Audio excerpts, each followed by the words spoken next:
everybody, my name's Karen. I'm a lead instructor at the Colorado Mountain Club's Youth Education Program. Today I'm going to talk to you about what mountaineering is and show you some of the gear that people use when they go mountaineering. So mountaineering is basically just the sport of climbing to the top of high peaks. So one of the most famous mountains that people climb is Mount Everest. That's the tallest mountain in the world. But here in Colorado, we also have a lot of really tall 14,000 foot peaks. For today, I'm going to show you some of the gear that people might bring for a mountaineering expedition.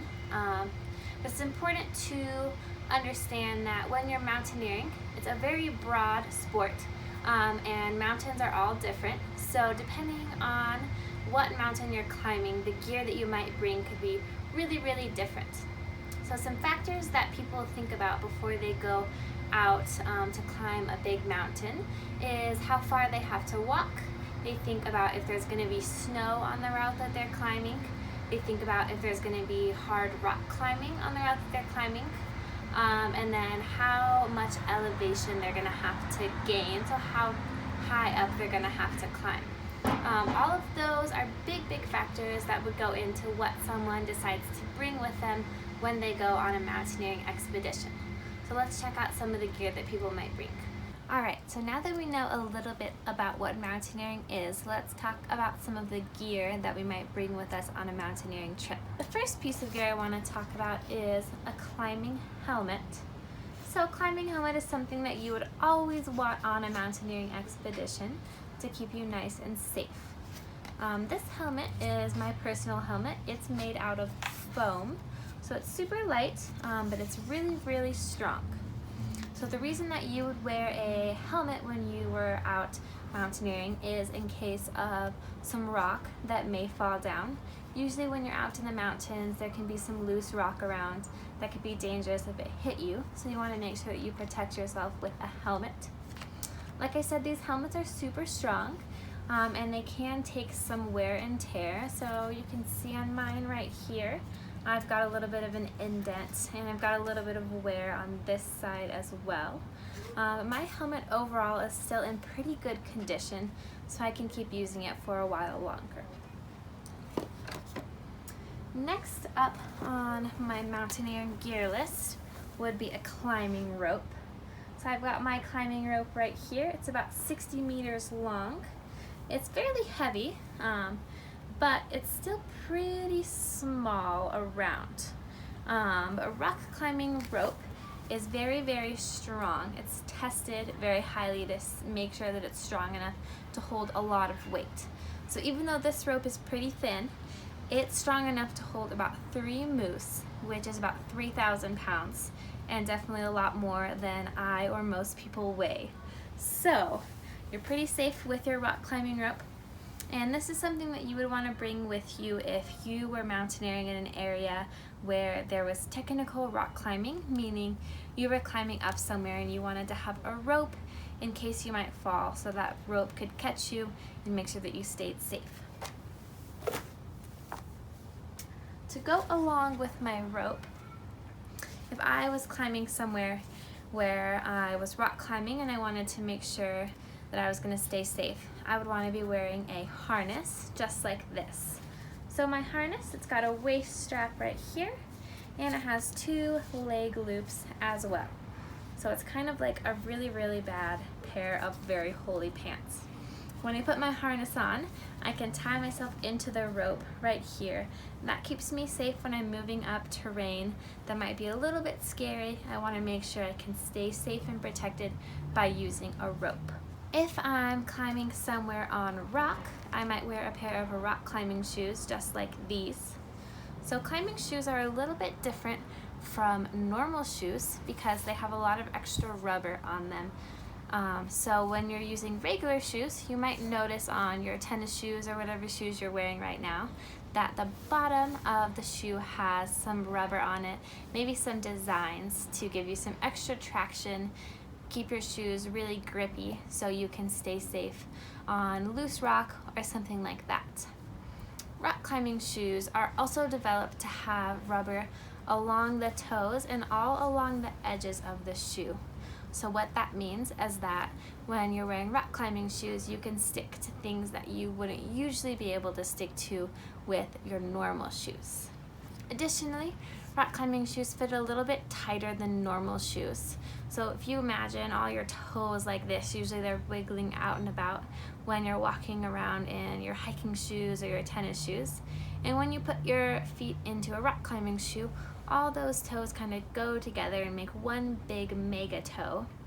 And that helps you be able to put pressure and weight on smaller areas of the rock so that you can climb on harder areas that you wouldn't normally be able to climb on. If I was climbing and there was snow on the ground, I might want to use these instead. So these are a mountaineering tool called crampons, and you would use these if you were climbing in snowy terrain. So what crampons do is they basically use little claws like these that help you stick better in snow and ice. I put a crampon on my boot so you can see what it looks like on. So when you have your crampon on your shoe, it's nice and tightly fitted to the shoe so that it stays nice and tight and keeps you safe.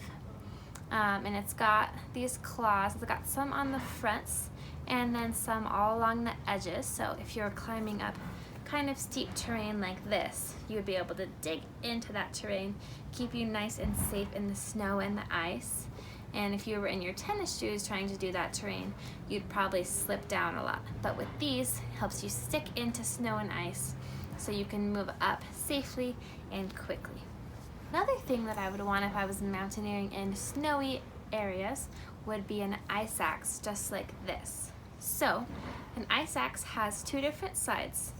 It's got this pointy side right here. This is the bottom of the ice axe.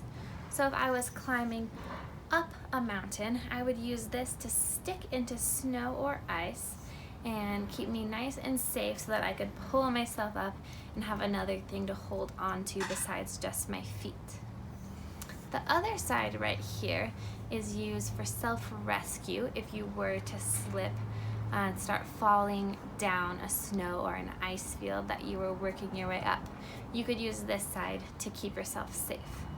So on this side, it's got this nice kind of flat area you can put your hand on. And this side has a lot of little teeth that make it really good at gripping into snow and ice. So if I was to start falling, what I could do is I could dig this end of the ice axe into the snow or the ice, and I could put some pressure on it, and it would start to slow me down as it dug into the snow and ice.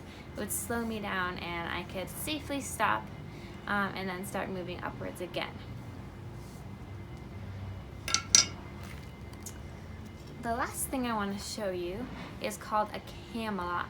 This is a piece of rock climbing gear that's used to secure yourself into a rock if you are climbing. So again, this would be a time when I was climbing with my rope, my harness, and my rock climbing shoes.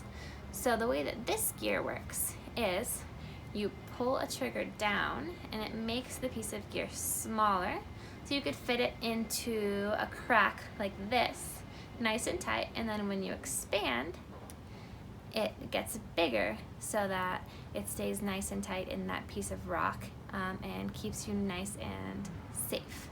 So on the other side of my piece of gear, I've got a carabiner just like this one.